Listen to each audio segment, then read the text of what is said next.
Hello.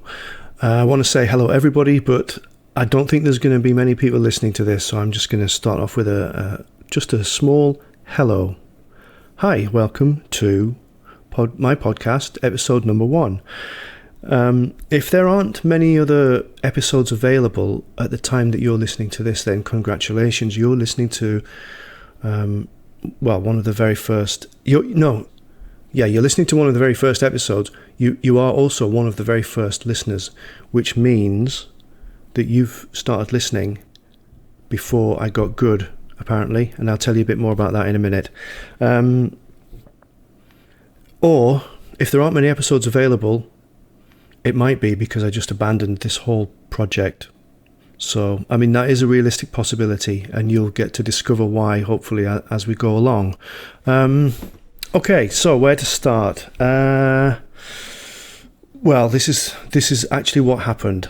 This is a true story, okay?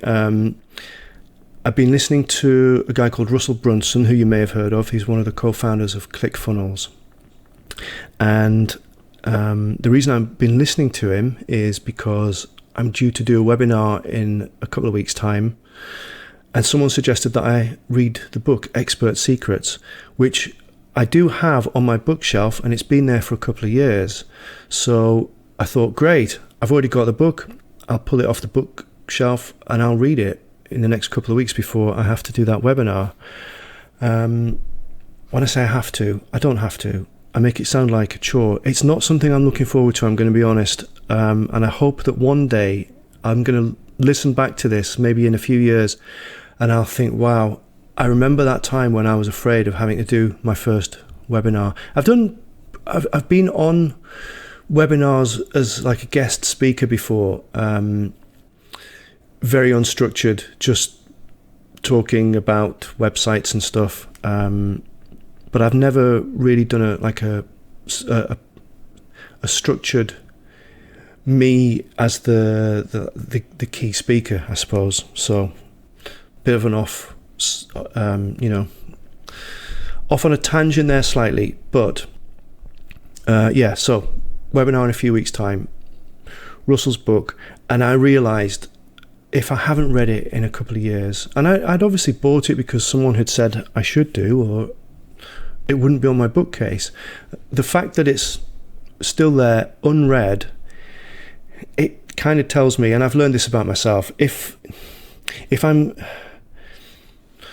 I guess this is about time management, but realistically, I'm not going to read that book in the next couple of weeks. I just don't have the time. But what I do have time to do is listen. I have a few hours every week where I'm in the gym and I've been listening to audiobooks. So I thought, right, I'll just buy the audiobook, problem solved. And yeah, I've been listening to it. It's great. I'm only partway through it, but I love it. And so far, I would highly recommend it. Now, the one thing that Russell, the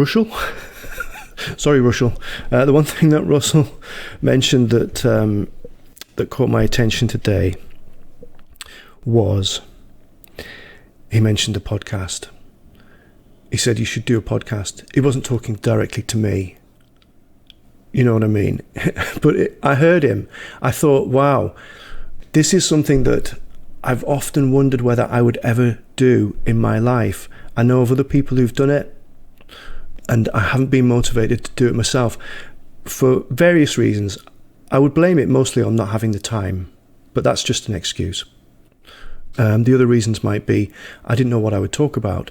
I don't want to be the center of attention. That's an issue that I have. I don't really want to be the center of attention. I fear that there's I don't know how to explain it, but I don't really want people listening to me, to be honest, in that sense, like, hey, I've got my podcast, listen to me. But I'm getting over that fear because it's not really about that. And what Russell was saying was, if you want to build an audience and a group of people who are going to trust you and want to buy from you, you've got to be putting content out regularly. And one of the ways to do that, and a very effective way to do that, is to have a podcast. And it came at a perfect time because just yesterday I had a really long and productive meeting with one of our clients, a guy called Jake Berman in Naples, Florida, who has recorded the first 2 episodes of his podcast. It's not online yet. Our meeting was to figure out how best to present it on his website, the any graphics that we're going to need, whether it's going to go on YouTube as well, what format he's going to need it in for YouTube, etc., etc. So when I heard Russell talking about podcasts this morning, I thought, this is great. This is perfect timing. I could actually do it. I've got everything I need. I've got a computer, a microphone, audio software. There's nothing preventing me from doing it, I guess, apart from fear. So here I am. I'm doing it. Also, plenty of our other clients have done a podcast, and if they can do it, so can I. So, I haven't even decided how I'm going to distribute this, if that's even the right word. I know that there's various platforms that you can put your podcast onto and have it distributed to iTunes and Google Play and various other things. I don't know anything about that yet.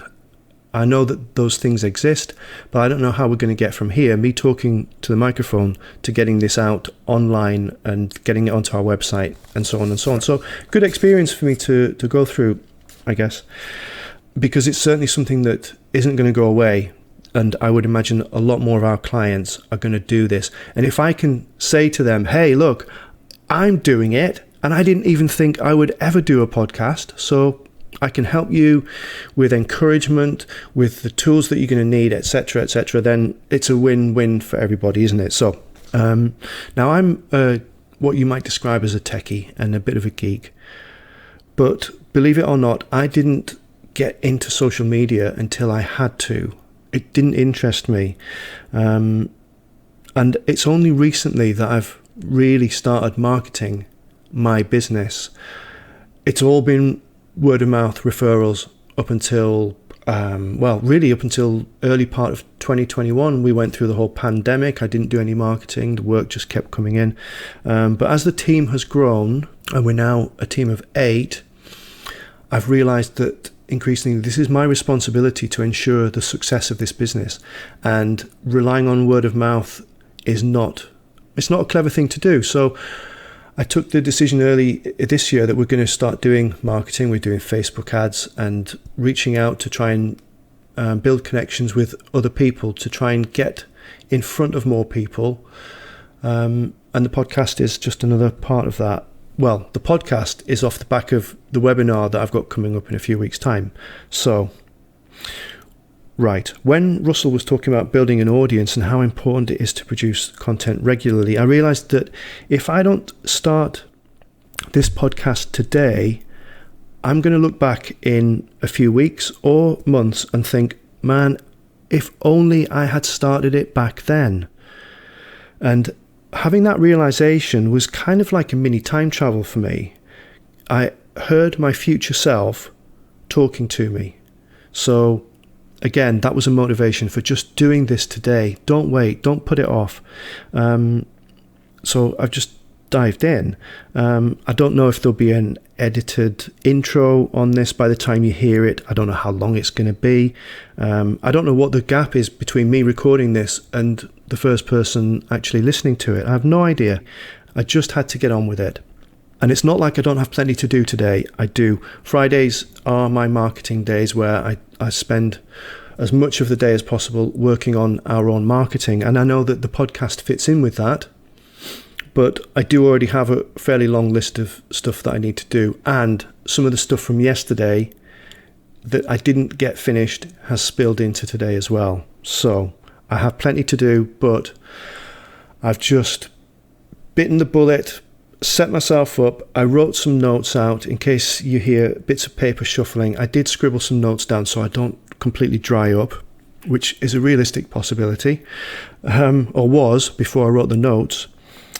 It could still happen, of course. And here I am just doing it, getting on with it, and I'll have it done by mid-morning. Then I've got the rest of the day to do my other stuff. Okay, I've lost the plot already.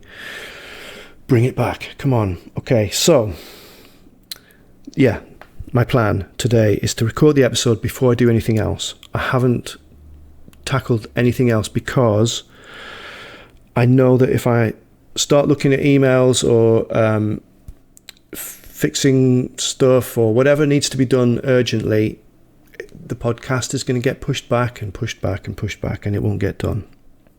So one thing that I wanted to mention today is, hang on, I tell you what, that's just reminded me. There was a book that I read a while back called Eat That Frog. It's by Brian Tracy, and I recommend it if you have difficulty prioritizing tasks. Great little book. It's a really short read. You can read it in probably a couple of hours, and it's really all about completing the biggest challenge of the day first. What I have found in the past is that I have a tendency to try and get all of the small tasks out of the way each day before I tackle the big task, so that I can have a clear mind and no distractions, focus on the big task. But it doesn't really work, because the end of the day comes and it's been filled with small tasks, and the big thing that I really needed to get done didn't get done. So I've applied that thinking today. Eat the frog. Eat the biggest dirty task first, and this is the one. Not saying I wasn't looking forward to it. I kind of was. I was something that I've feared having to do. But I also felt, once I'd made the decision that I'm going to do this episode, I was quite excited about it. So I'm eating the frog. I'm getting this done before anything else. Right, now then, something that I wanted to mention today. And I thought about it while I was at the gym listening to Russell. And yes, my mind wandered, and who knows what things Russell was saying that I've missed while my mind was wandering. But anyway, authenticity. And Russell mentioned that it's really important to let your audience know how you learned it or earned it.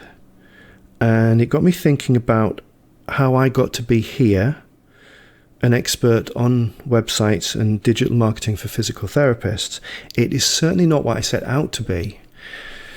I think a big factor in my business becoming so successful is our authenticity. At times, there's maybe been a little bit of smoke and mirrors. In the early days, especially, when it literally was just me, the business was just me, and I wanted to appear bigger and more established, because I suppose I felt that would help people to trust me more. But what I realized is that what people appreciated about working with me was the way that I cared about every client. And I really went out of my way to make sure that I always answered their emails promptly, and I gave them good responses, helpful answers, and plenty of advice. And when we only had a handful of clients, I could afford the time to do that. And as we've grown, I've encouraged the rest of the team to continue to treat people that way. Give them as much time as you can. Generously, be generous with your time. If a client has booked a 30-minute meeting, make sure you block out 90 minutes in your diary, in your schedule, so that if the meeting runs over, you don't have to be sitting looking at the clock thinking, oh, come on, we need to wrap this up. Be generous, because that's something that people really appreciate. And then I got to thinking about our blog and how I'm going to let you into a little secret. If you have a look at our blog, you'll see that there's a whole load of articles on there. Quite a few written by me, quite a few written by Callum, quite a few by Max, quite a few by Fran. And the ones that are written by me, some of the early ones I wrote for Paul Goff's Cash is King newsletter, and then we've embellished them a bit and rehashed them. Some of the later ones haven't all been written by me. I'm not going to say how many, but not all of them. And it's basically because I don't have the time. So Fran and Callum are both excellent writers, and they both have the uncanny ability to write as if they're someone else. Fran is the best at this, and Callum won't mind me saying that. He admires what he calls Fran's chameleon-like ability to adopt someone else's tone of voice and writing style. So, back to authenticity. We recently launched a new service for our clients called Professional Content Creation. And this morning, I had this question pop into my head, and this was while I was listening to Russell. The question was, are people who use our content creation service somehow less authentic? Or, another part of the question is, might people who are considering using this service feel that it would make them somehow less authentic? So I thought about it for a while, and I did pause Russell so that I could focus on this question. And I decided that no way does it make anyone less authentic, and here's why. Just because you don't have the time to write 1,500 words, and so you pay someone else to write them, it doesn't mean that you're less authentic or fake or a cheat or anything like that. It simply means that you delegated. You made a decision about the best use of your time in order to grow your business. So the content is inspired by you. And here's the important thing. It wouldn't be written if it wasn't for you. You see what I mean? Just because someone else wrote it, it doesn't mean it wouldn't have gotten written were it not for you. If you had chosen not to have someone else write it, it wouldn't have gotten written. The content is inspired by you. It wouldn't have been written if it wasn't for you.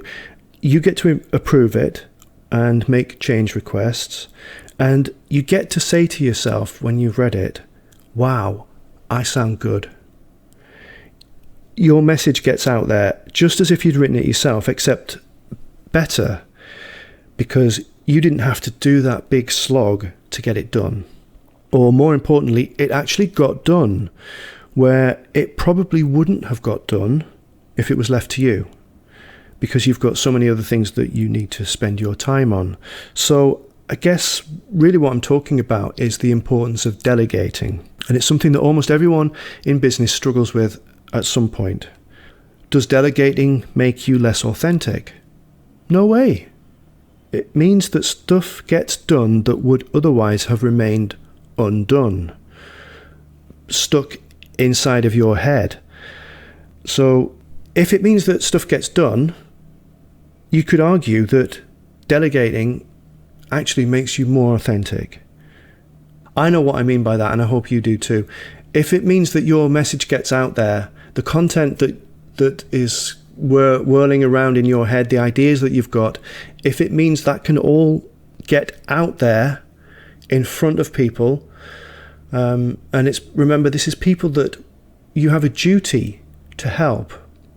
So if delegating, and when I'm talking about delegating here, I'm really focusing on the content writing. If delegating in that sense means that your message gets out there, whereas if you didn't delegate it, it would be stuck in your head, it's part of your duty to get that message out there to help other people. So what do you think about that? Send me an email or a message on one of our social media channels. I didn't realize that this was going to run to almost 20 minutes. I had no idea. I've got a little counter in front of me that's showing me how long it's gone on for. I just want to tell you what else I've got on for the day, just to give you an idea. I don't know why, but I'm going to do it anyway. So here's my little list, my to-do list, and I use a Chrome plugin, by the way, called Todoist, which is great. I used to write everything down on paper. Now I've managed to, a few years ago, I managed to make the transition to getting stuff into a electronic to-do list. So I've got GMB posts to do. I've got to add services to GMB for some of our clients. Oh, this is search engine optimization related stuff. This should have been done yesterday, but I ran out of time. I've got to write a new SEO follow-up email, so that's part of my Friday marketing activities. I've got to change the phrase book a demo to book a strategy call on our website because, I actually haven't decided for certain if I'm going to do this. I'm still struggling with this. Would people rather have a demo or a strategy call. And this is about it's just in words, isn't it? It's just the words that you choose to describe something can make a massive difference on how people react to them. What else have I got?